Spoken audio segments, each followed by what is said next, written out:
Heads up, Hobby Maniacs, MBG here again with another unboxing. This time we're taking a look at the Thanquol and Boneripper model that just came out this weekend. It's a rather large one. I mean, this is a big monster, just on the same scale as you got what is it, the Glockin and the Gash and all sorts of cool end time stuff. Again, it's kind of got the white box format here for fantasy, 40K being the black box format, and there's the different versions you can build of them. You got the Warfire projectors attachments on the front, and then you got the braziers here. Right there's Warfire projectors. But as far as poses go and interchangeability, that's pretty much it. But it's still, depending on which one you build, it's always cool to have these parts left over here, or these parts, or vice versa. You can do some crazy steampunk kind of things. Now it's a smaller box format for this release, which normally we see Games Workshop come out with these larger boxes, and then at the subsequent printing, slim it down and do things like that. But for this time, that's kind of what we get. So I don't know what the deal is there, but who knows? Like I said, the Warfire projectors or the braziers, right here, the braziers, and then it just kind of get into the normal assembly of it. And of course, this is all done on computers. It's all sliced up.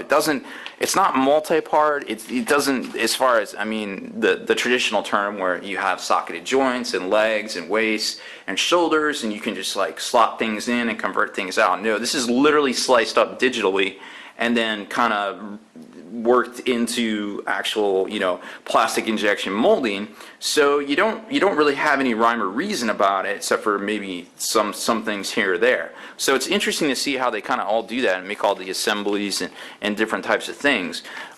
It looks like it goes together pretty flawless. Here you can kind of see Thanquol by himself, which of course you don't have to mount to Boneripper.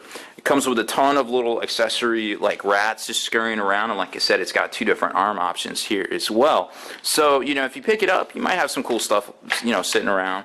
Then of course it comes with the rules if you haven't seen them yet. There's the English version. I'll just leave that up for a second there.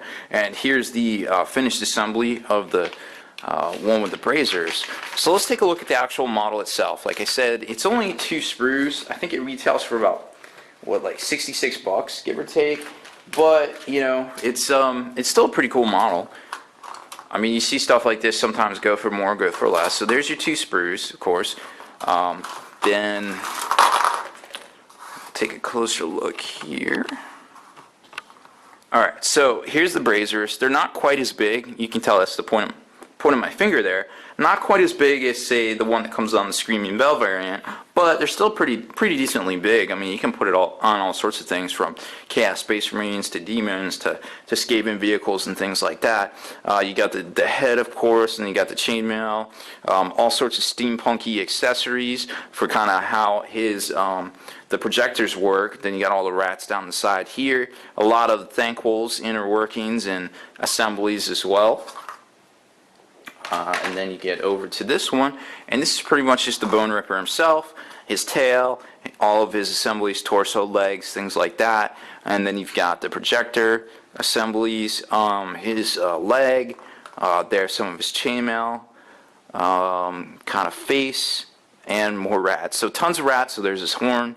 So pretty cool stuff. I mean, as far as like detail goes, it's as far, I guess detail is great. As far as conversion potential, there's not a whole lot you can do with this unless you, like, say you're making a space rat army for 40K or something like that. You can't assemble it very much different.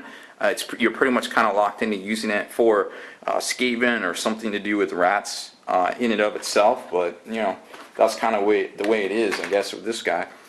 As far as basing goes, you've got the normal, like, I guess we saw this half chariot base, I want to say. This is the Morfang cavalry base that debuted quite a few years ago, and that's what it comes on. So it's not too crazy big. It's not the big like Nagash base, but it still is. It seems like it's a pretty big size model nonetheless. So I kind of like it. I think it's a great looking kit.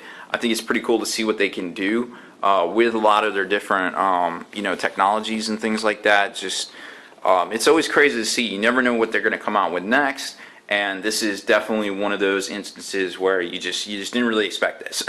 You know, you go from that crazy little pewter construct to this huge plastic kit that is, you know, it's pretty much awe-inspiring. So I hope you enjoyed it as much as I did taking a look at it. Hopefully I can get this thing together and do something meaningful with it here in the near future. So that's about it for this video unboxing. Make sure you stay in the trenches, subscribe to this YouTube channel, check out the blog, spikybitsblog.com, and listen to the podcast, forgethenarrative.com.